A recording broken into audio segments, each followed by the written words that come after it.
Let's go around the room. Who ends with the most majors out of that group? Brooks. So here, just to recap, it is. Oh, sorry, I thought I had it handy here. Brooks and Rory have 4. Spieth has 3. Yep. JT, Morikawa, and Rahm have 2. DJ was also in that group. DJ has 2, and Scheffler has 1. May I go first, because I'm going to make a statement that you guys can kind of diffuse a little bit. Sure. Well, you reference Phil's got 5.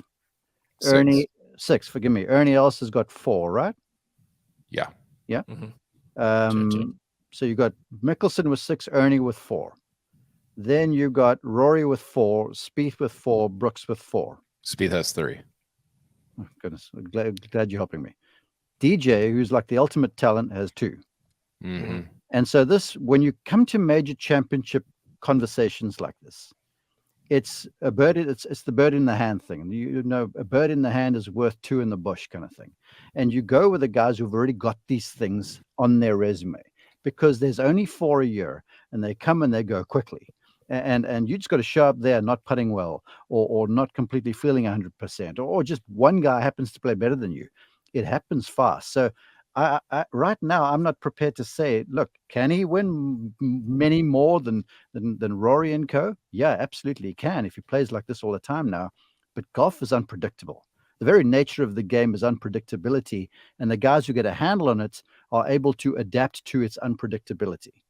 So I'm here to say, look, I think when it's all said and done, I don't know. I really don't know. I don't know what the future holds. If I Pick did, somebody. Pick somebody. I'm picking someone who's got 4 already. Who? Brooks or Rory? Who?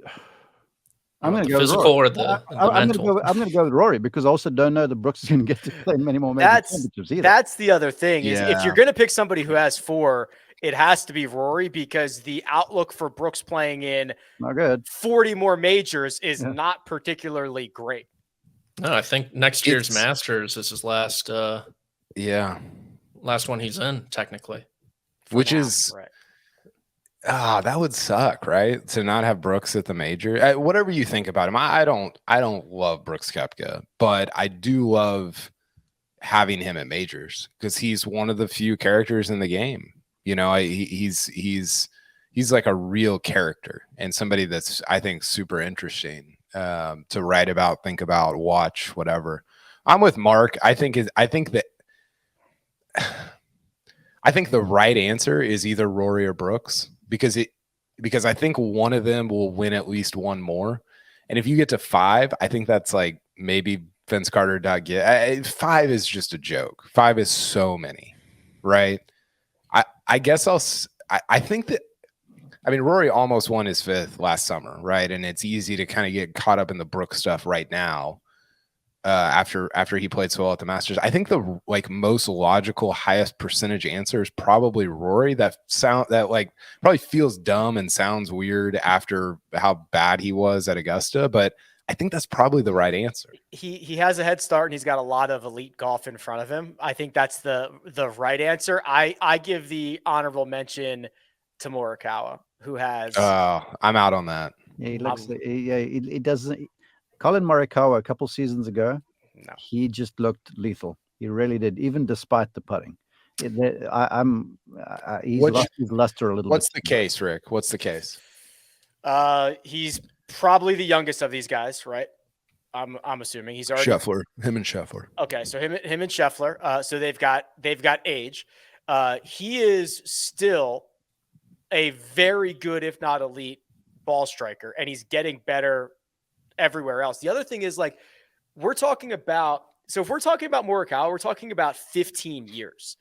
I've seen Jordan Spieth go through multi-year things that looked way uglier than anything we could ever have imagined from Colin Morikawa. I've seen I've seen a lot of guys go through these slumps, and Morikawa is like not even remotely close to any. He had the worst season he ever had. He was the 3rd best approach player in the world. The dude is like, I think we treat him pretty differently because he won 2 of his first 8, but it is an unbelievable skill set to have in the modern game. It is. But having been a former coach to these guys, you know when you're on the hot seat. And Rick Sessinghouse is on the hot seat. And if a coach in any sport's on the hot seat, what does that say to you?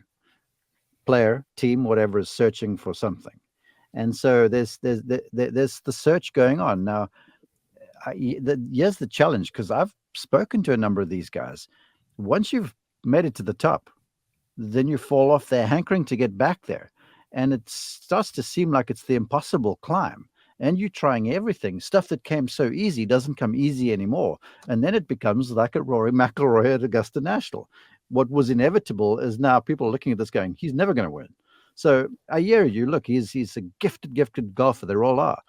But I'm stretching on Morikawa. Think about how much better he's going to get in like the next 5 years, right? Like, Is he? Is he though? Why would he not?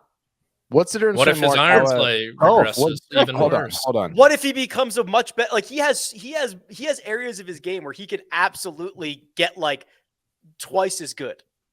He could also not. But he also could. Okay, here's my question, Rick. What's the difference between Morikawa and Xander? Like Xander's just a much more consistent, like high floor guy, well-rounded, doesn't do anything spectacular, doesn't do anything horribly. Colin has distinct volatility built into his game. And Colin is a much better iron and wedge player. Morikawa has an elite skill set. Xander's just well balanced. Xander's good at everything. Morikawa has an elite talent. I think okay. So only time this is a really good conversation, and we need to talk about the RBC heritage at some point. But eventually, I think this the Morikawa thing. The only time's going to tell. I think he kind of fell into one of those major. I mean, think about the end of that 2020 PGA. Like 9 guys could have won that, right? And so now we have these like, oh, he's won 2 majors at age 25 expectations on him. And I don't know if that's who he is. It might be. I don't know. Again, like only time will tell how that's sort of going to play out. I just don't know that he is wins 2 majors by age 25 type guy. I mean, okay, so take away the one he fell into, and he has as many as Scottie Scheffler does. Yeah, but Spieth missed that 3-inch putt in the 3rd round. Remember that one at Royal St. George's right before the final round when he ran off like a kicker, field goal kicker. I'll in your corner, Rick. I think Morikawa has the best path to the career Grand Slam. I think his game's perfect for the U.S. Open and the Masters. He got the tough one out of the way with the Open. He did. He got the tough one out of the way with his game at the Open. Yes, but for the most, I'm going to go with Jordan Spieth. I like that he's already gone through this valley in his career. He sets up great at the Open every year. We know what he does at Augusta National. He could, go there in his 40s and win for all we know. 50s, 60s. I think Spieth has a legitimate chance to get to 5. And with Rory's, mental block, so to speak, Brooks' physical block, and potential not even getting into some of these tournaments, give me a Jordy. Hold on 1 second. Jordan Spieth is how did I get onto Dutch Wikipedia? Real quick. How old is he? He's 30? He's 29, I think. So is Jordan Spieth going to play 30 more Masters? Because he might. Yeah. Like he's going to get 30 rips at majors built in. He is, yes. But he like, and this is sort of what you guys try. He's not going to win a U.S. Open ever again. Like that's never going to happen again. Right. He's probably, if we keep doing what we're doing at the PGA, not going to win a PGA. I almost feel like his only 2 chances a year are at the Masters and the Open Championship. But they set up so well for him. Yes, I agree. And I think I could obviously be talked into Spieth ending up with the most. I don't know. This is why it's such a fascinating discussion, because everybody's got different numbers at different points in their career and plays better at different types of venues. And we haven't even talked about Rahm or Scheffler. I mean, Rahm legitimately could win 7 majors. I don't think he will, because I think that's just, there's just so many great guys and so few majors, which is the point of this entire exercise. But he could, I mean, he could win 2 more this year, right? Like I don't know. I love talking about that. I could do this for like 2 hours. Josh wants Rahm. Josh will take Rahm at 2. Yeah, I never said I didn't like Rahm. I'm just saying you go with guarantees because these things are hard to win. They really are hard to win. I think objectively the right answer is Rory because he has a head start. Because I mean, it's so hard to win 2 majors, and he has a 2 major lead over basically every single guy on this list that's not Jordan Spieth and Brooks Koepka, right? Like, it's so hard. I'll throw 2 names at you. Freddie Couples, Davis Love. These were generational talents, right? They both got 1 each. Norman has just 2. Exactly, yeah.